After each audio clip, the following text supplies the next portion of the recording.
কে হচ্ছেন বাংলাদেশের পরবর্তী কোচ তা জানা যাবে আগামী ৪৮ ঘন্টার মধ্যেই। শেষ সময় এসে যে ৫টি কারণে ক্রিস কোলম্যান বাংলাদেশ জাতীয় দলের পরবর্তী কোচ হবার দৌড়ে সবার থেকে এগিয়ে থাকবেন, চলুন তা মিলিয়ে নেওয়া যাক। নম্বর ১, ক্রিস কোলম্যান ইংলিশ ফুটবলে একজন সম্মানিত ও পরিচিত ব্যক্তি। এছাড়া ওয়েলস জাতীয় দলের হয়ে সাফল্যের জন্য ফুটবল বিশ্বে অধিক জনপ্রিয় তিনি। এই হাই প্রোফাইল কোচ বাংলাদেশের দায়িত্ব নিলে তার অধীনে অনেক প্রবাসী ফুটবলার খেলতে আগ্রহ দেখাবেন। এছাড়া তিনি আমাদের দেশি কিছু তরুণ এবং প্রতিভাবান ফুটবলারদের যুক্তরাজ্য বা ইউরোপের বিভিন্ন লিগে খেলার জন্য সাহায্য করতেও পারবেন। নম্বর ২, কোলম্যান মূলত দলের মনোবল বৃদ্ধির মাধ্যমে ভালো ফলাফল বের করে আনতে পারদর্শী।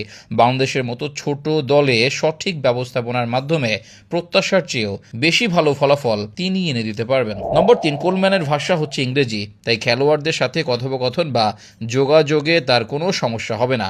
বাংলাদেশের স্থানীয় খেলোয়াড়রা মোটামুটি ইংরেজি ভাষায় পারদর্শী, আর প্রবাসী খেলোয়াড়দের বড় একটা অংশ ইংরেজিতেই কথা বলেন। নম্বর ৪, বর্তমান ফুটবলে মিডিয়া পিআর একটি গুরুত্বপূর্ণ বিষয়। সঠিক উপায়ে পরিকল্পনা করা গেলে এটি মূলত একটি ক্লাব বা জাতীয় ফুটবল দলের জন্য অনেক সম্ভাবনার দুয়ার খুলে দিতে পারে।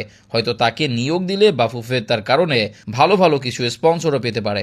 ইউরোপের মিডিয়া পিআর আর লাতিন আমেরিকার মিডিয়া পিআর এর মধ্যে প্রচুর পার্থক্য বিদ্যমান। নম্বর ৫, অনেকেই মনে করেন কোলম্যানের জাতীয় দলের ক্যারিয়ারের মতো তার ক্লাব ক্যারিয়ার ততটা সমৃদ্ধ নয়, কিন্তু বাংলাদেশের মতো এমন একটা দল এবং উন্নতির ধারায় থাকা দলকে সঠিক ব্যবস্থাপনার মাধ্যমে ভালো অবস্থানে নিয়ে যাওয়ার জন্য তার মতো কোচই যথেষ্ট, অন্তত আপাত দৃষ্টিতে সেটাই বলা যায়।